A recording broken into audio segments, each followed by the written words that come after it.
I was just waiting to hear how that turned out.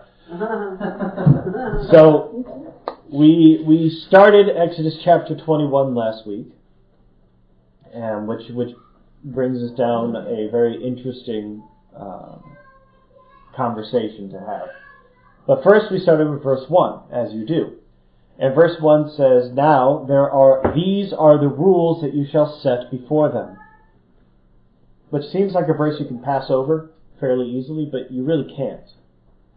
The significance of this verse is actually pretty big. Because in the previous chapter, we just received the 10 Commandments.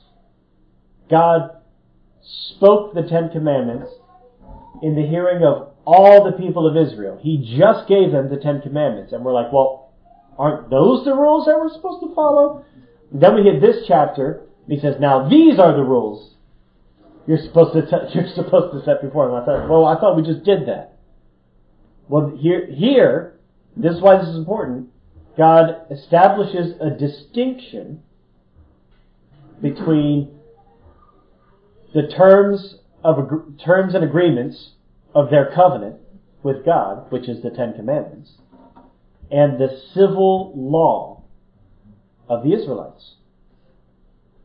There's a difference between the moral law given by God and the civil law given to Israel. See, what we're about to get here are the laws which are to govern the people and nation of Israel. Right? The 10 Commandments are what is expected of somebody who is in covenant with God, of the individual. Notice that God spoke the 10 Commandments to every Israelite. To every Israelite. Why? Because each of them is supposed to be a priest unto God. Each of them is supposed to have a relationship with God. And so, to each person, they are given the 10 Commandments. But then God gives to Moses, who is the administrator of all of this, God gives to Moses the civil code. Now, why this is important is that we find there are a lot of there are plenty of Christians who want to take the civil law that was given to Israel and then say, well, that's for all of us to follow. We should all be following this law. No. Are you an Israelite? I'm not. You're not. We're Gentiles. We're not of that nation. We're not Israelites. That law was given to the Israelites. Not to me. We're saying, oh, Jared, are you saying the Old Testament is not relevant? No, I'm not saying that. That's ridiculous. This is something given by God. Even if it's given to someone else, it's still given by God, which demands your respect, your honor, and your attention. And you should assume that there's a lot of wisdom there that you need to learn about.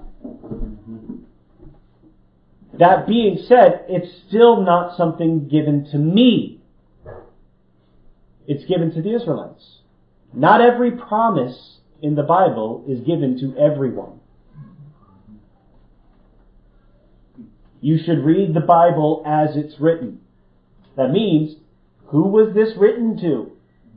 And does this mean that it's also for me to do? And what's really telling about this is that the people who will say, well, we need to follow the law, the law which God gave, because, well, if God said it, then that means it's His perfect will, and we need to follow it. Go get the sheep. Right. I'm like, well, you're like, well, I'm not going to eat pork, but I'm still not going to sacrifice for my sins? I mean, what is your deal? I mean, I'm going to wear a yarmulke on my head, but I'm still going to wear fabric of multiple wear clothes of multiple fabrics. You know, they still end up cherry picking the different things that they think applies. But Jesus said, if you break one part of the law, you break the whole law. So if you're going to follow the law, you need to follow the law. But I got news for you. The civil code, the civil laws are given to the nation of Israel. right? That does not mean that we need to be following the civil codes of the nation of Israel. You're not the nation of Israel. You are a citizen of America. You should follow the American laws, right? So long as they don't conflict with the higher law, which is the law we receive from Christ. Okay? And we know from Christ, rather than following the individual Mosaic law, if you really want to fulfill it, what do? Love God and love your neighbor as yourself. That's it. So, that's why this distinction is important, right? So what we're about to receive are the civil laws that are to govern the nation of Israel at that time. And I got news for you. Those laws change. Those laws change. Israel makes more laws to add to that law. And then, eventually, they stop being a theocracy, which is ruled directly by God, and they get a king. And that king changes up some things. And he does, And so... Then they have laws that if you obey this law, you're breaking that one. Or if you obey that one, you're breaking the first one. Right. So, there's a reason this distinction is there. Okay. It's to distinguish between the higher individual covenant relationship, which is the Ten Commandments, and the civil code that will govern the nation. So that was verse 1. But the bigger part of what we talked about was not exactly verse 2, but the discussion begins with verse 2. So beginning of verse 2, God starts to lay out laws about slavery, which makes everybody nice and comfortable. And so I thought it was important that before we got into the specifics of the laws concerning slavery, that we should talk about the larger concept of slavery so we get a better understanding before we get into the specifics. And the first thing we need to clear up is the difference between our cultural perception of slavery and the Bible's cultural perception of slavery, because they are different. Very different. Got news for you. The Bible was written for and by a different culture than ours. And so when you read the Bible, you are participating in a cross-cultural activity, which means you have to translate some stuff from that culture to your own. But what most people do is they take their cultural perceptions and they put it on the Bible as a filter and read the Bible through their cultural lens. That always ends up with a poor understanding of the Bible. And it's no different with slavery. So the first cultural difference we have to understand is that we as Americans have a fairly unique relationship with slavery. It's unique because our relationship with slavery is tied up with racism. And so when Americans hear slavery, what we are really thinking is racism. I think it's funny to say because it's true. The problem most Americans have with slavery is that it's racist. Not the slavery part. Yeah. We really hate the racist bit, right? That's the way Americans view it. And so when we see slavery in the Bible, we're like, oh, racism. They hate black people. Got news for you, that's not true. Moses' wife was black. That's just the way it was. And yeah, Bathsheba, y'all think she was white? The whole thing was... None of them were white. No. There are 0 white people in the Bible.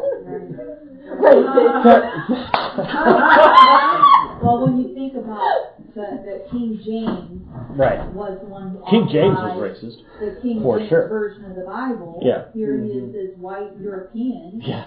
And so that connotation of white European presented itself, on Bible stories and everything else. Yeah. And that shows the ignorance, really, or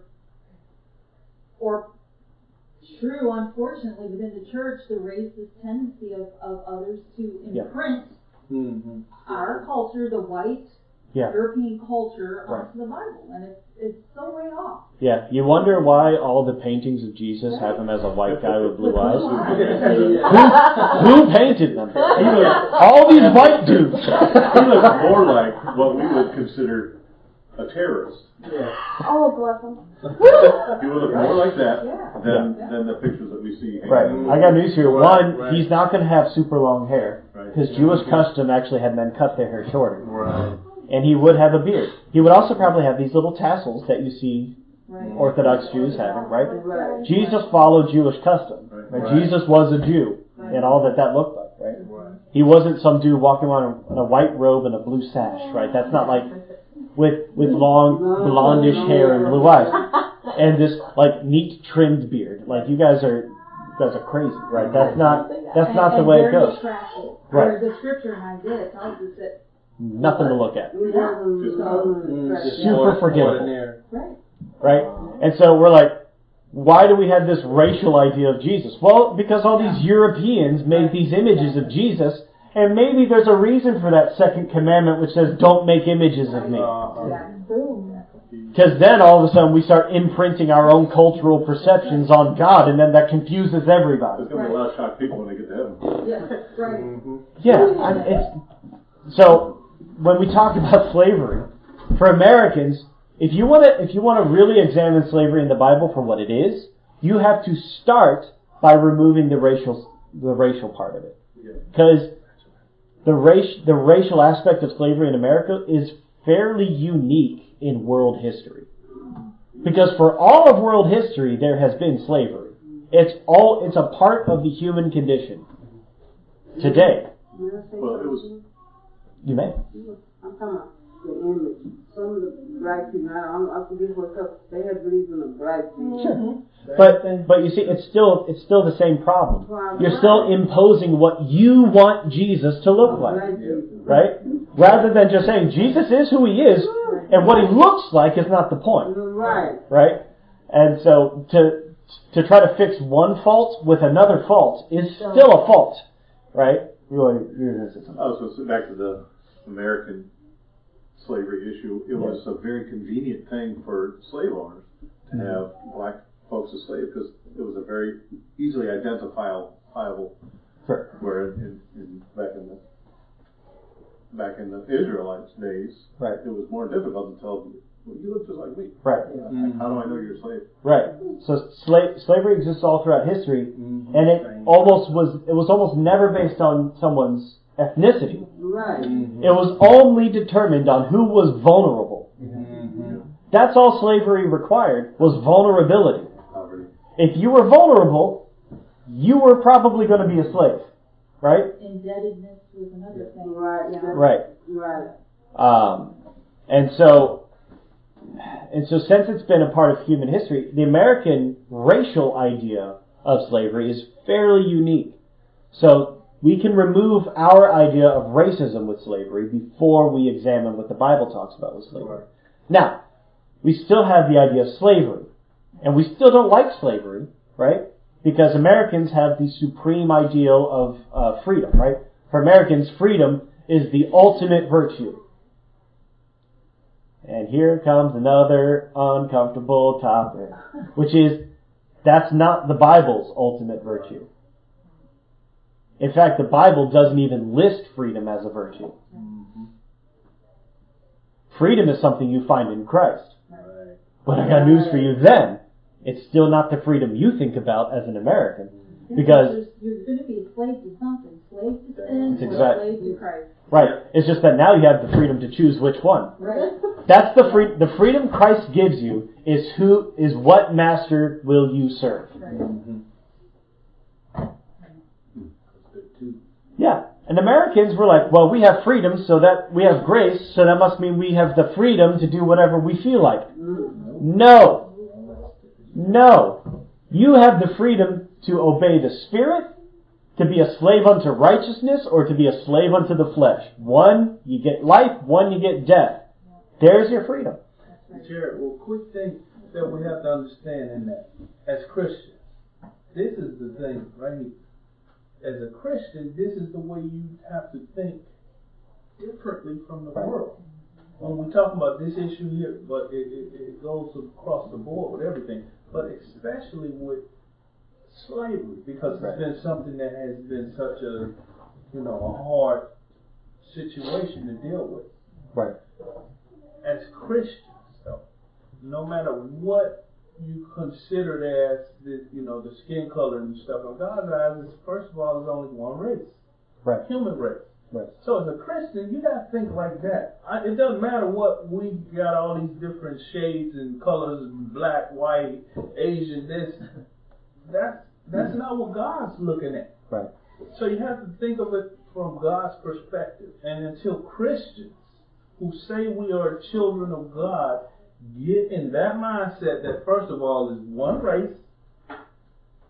Secondly, we have to look at it all, slavery, to what it really is, because there's a totally difference, as we're talking about biblical slavery, and we haven't got that. We did talk about it last week, but Jared's going to get us there. It's totally different. And right. we have to, as Christians, stop thinking like the world. Right. God called us to be different. Right. So when we label, I'm talking every Christian on the planet. Yep. We can't stay looking at it in what happened in America. Right. You have to find out, like we're doing, and the truth behind it. Yep. And that truth is one word, and I'm gonna let it go. It was controlling. Yeah. What happened in America, slavery was controlled. It's wrong. Yep. But the difference is, don't get it twisted with the biblical idea of what slavery is. Right. America, it was the people had no choice. Yep. In the Bible, you're going to see it's a choice. Yeah. The biblical one. Yeah. They weren't forced. Right.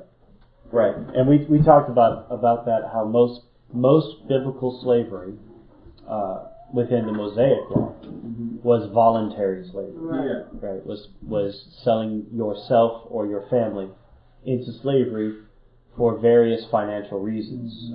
Debt, poverty, crime was another one, to pay for a crime. Some people was either sell yourself to slavery or starve. Yep. And so the Bible allowed for it. Now, we talked about all of this, and we talked a lot about all of this, but then we end up with this question: well, then, does that mean slavery is the will of God? Now, because God allows for it in the Bible, and it's not technically a sin in the Bible, so does that mean that slavery is the will of God? Well, no. No, it's not. And this is where people get confused, is that people don't distinguish between God's permissive will and God's perfect will. Right? They think that everything God allows for, He must approve. He must think that that's a good thing. Right? No. No. And we learn that that's not true because of the law of divorce, right? These guys approached Jesus and said, Jesus, is it lawful for a man to divorce his wife? And Jesus says, basically expresses how it's God's will that a man and wife remain together forever. And they say, but Moses allowed for it in the law. And Jesus says, Moses allowed for it because of the hardness of your hearts. It's allowed for under Moses because of how hard your hearts were. That doesn't mean that God liked it. And so we get this crazy idea that just because God allows something does not mean that that's His perfect will. And we also know that because God is the one who gave them the old Mosaic law. And yet we learn that law was not perfect. But what do you mean? You mean God gave something that wasn't perfect? Yeah. Is that blasphemy? No, because the Bible's the one who told me that. Because you read in Hebrews where it says, hey, if the old covenant was perfect, then we would have had no need for the new one in Christ. So Christ came, and Christ is what was perfect. The old was not perfect. Christ is what was perfect. And so just because God allows for something does not mean God likes it. Does not mean it's His perfect will. It means He's permitting it for a time. But eventually His perfect will come forth. And we find His perfect will in the person of Christ, who had no slaves. And just because He allows something for us to do doesn't mean that it's good for us. That's right. That's right. He talks about that in grace. Right. Don't take God's grace for granted. Right. Just because you have the right to do something wrong, the freedom to choose. Don't choose wrong. Choose what's right. Right. I think it's in one of the Corinthians where it says all things are permissible, but not all things are beneficial. All things are lawful, but not all things are. Yeah, that's right. That's right. Also, I think if you really study out the slavery situation and the regulation of it, it was actually regulated out of existence eventually. Right. So the regulations were to discourage it, because they had to free all their slaves in 6 years. Right. Yeah. And we'll talk about this a little. Yeah. We'll talk about this a bit more today in specifics. But the slavery laws that we're about to go over, wildly revolutionary in that time as far as human rights go. Because in other cultures, you do not have laws about how you treat your slaves. You treat your slave how you want; they're yours. Now we have some accountability, some responsibility on the part of the master. Right? So we talked about a lot of those things, and in the end, if you want to know what God's perfect will is in regards to slavery, ask yourself this: are there slaves in heaven?